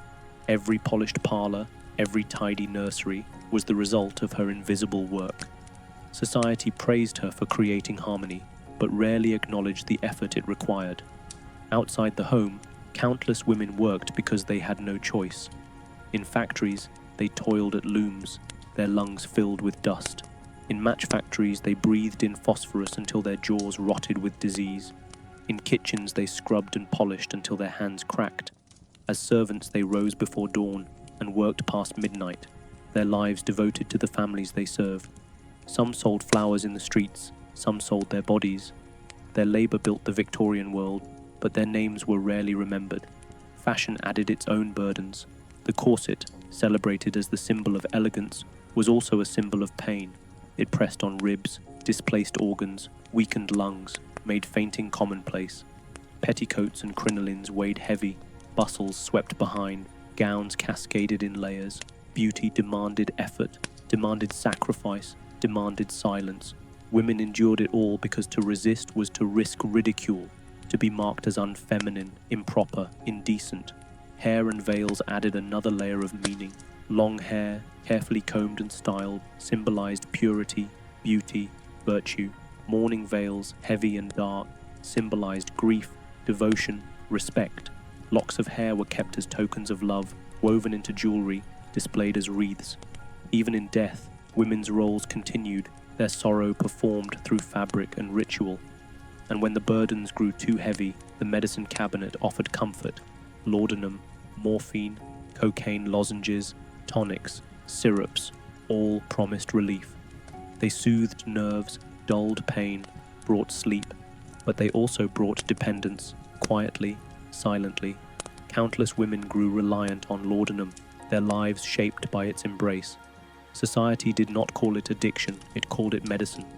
And so, the epidemic continued in silence, as respectable as tea, as common as sugar. Their minds too were misunderstood. Doctors spoke of hysteria, of nerves, of melancholia. They treated women's feelings as illness, their desires as instability, their grief as weakness. The rest cure confined them to beds, stripping away books and pens, silencing their voices.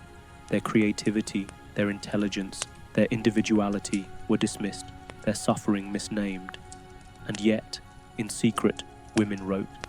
They filled diaries, letters, novels with truths that society refused to hear. Their words remain, even now, breaking the silence of their time. In the bedroom, silence deepened. Marriage meant surrender, of property, of independence, of choice. A wife's body was considered her husband's by right. Childbearing was constant, dangerous, often deadly. Contraception scarce, control absent, fear of pregnancy a shadow over intimacy. Yet women endured, praised for their patience, their piety, their silence. Some whispered their truth to journals, some resisted quietly, some lived with burdens too heavy to name, and still there were women of power. Queen Victoria herself ruled an empire, her presence shaping nations. Aristocratic women influenced politics through salons and conversations. Mistresses and courtesans, though condemned, guided decisions behind closed doors. Power flowed through women's hands, even if unacknowledged, even if denied. It lived in whispers, in letters, in counsel, in shadows. But there were also women who refused to remain in shadows. The rebels and reformers spoke, wrote, marched. The Bronte sisters wrote novels that burned with passion and independence. George Eliot gave voice to women's complexity. Josephine Butler fought for the dignity of women scorned by law. Florence Nightingale reshaped medicine. Elizabeth Garrett Anderson opened the doors of science. Suffragists began their long campaign for the vote. Dress reformers challenged the tyranny of corsets. Mothers taught daughters to read. Teachers opened schools for girls. Writers filled pages with words the world was not ready to hear. Together, they planted the seeds of change. And so, when we step back, we see the paradox of the Victorian woman. She was bound, and yet she endured. She was silenced, and yet she spoke. She was confined, and yet she resisted. She suffered, but she also shaped. She lived in a world that demanded obedience, but she left behind a legacy of strength. The corset and the laudanum bottle, the fainting couch and the mourning veil. These were not just relics of fashion and medicine. They were symbols of a society that bound women in every way, body, mind, spirit. Yet they are also reminders of women's resilience, their ability to endure, to adapt, to resist quietly until resistance could no longer be ignored. Queen Victoria's reign has long ended, but the women of her age still whisper to us. They remind us of the cost of silence, the weight of expectations, the dangers of beauty demanded at any price. They remind us too of the strength hidden in quiet places, in the hands of a servant, in the pen of a writer, in the voice of a reformer. Their lives, though filled with burdens, also carried light, and that light shines still. So now, as you rest, imagine their world fading softly away. The rustle of petticoats quiets, the faint clink of laudanum bottles grows still. The murmurs of salons fade into silence. The weight of corsets and gowns slips away. One by one, the images dissolve. The angel in the house, the fainting woman, the veiled mourner, the queen, the writer, the reformer. They drift like shadows at dusk, leaving behind only memory. And in that memory, we find reflection.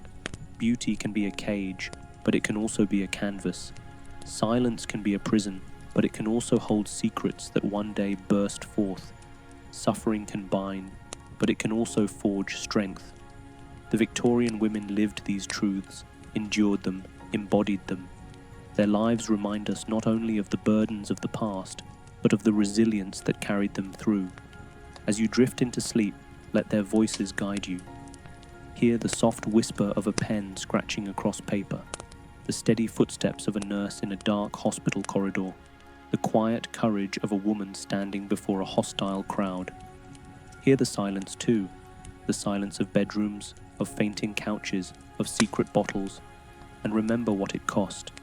Together, these sounds form the song of an age, the lullaby of Victorian womanhood, bittersweet and beautiful. Now, close your eyes. Imagine the dim light of a Victorian parlour fading. The fire burns low, the clock ticks softly, the world grows still. Outside, the night deepens. Inside, you rest, carrying with you the stories of women who lived, who suffered, who resisted, who dreamed. Their stories are now part of your dreams, their voices a gentle echo as sleep enfolds you. Good night, dear listener. May the angels of the house rest at last, their corsets unlaced, their bottles set aside, their voices free. May you carry their strength into your own dreams, their resilience into your own rest, and may you find in their history both the sorrow of what was endured and the beauty of what was overcome.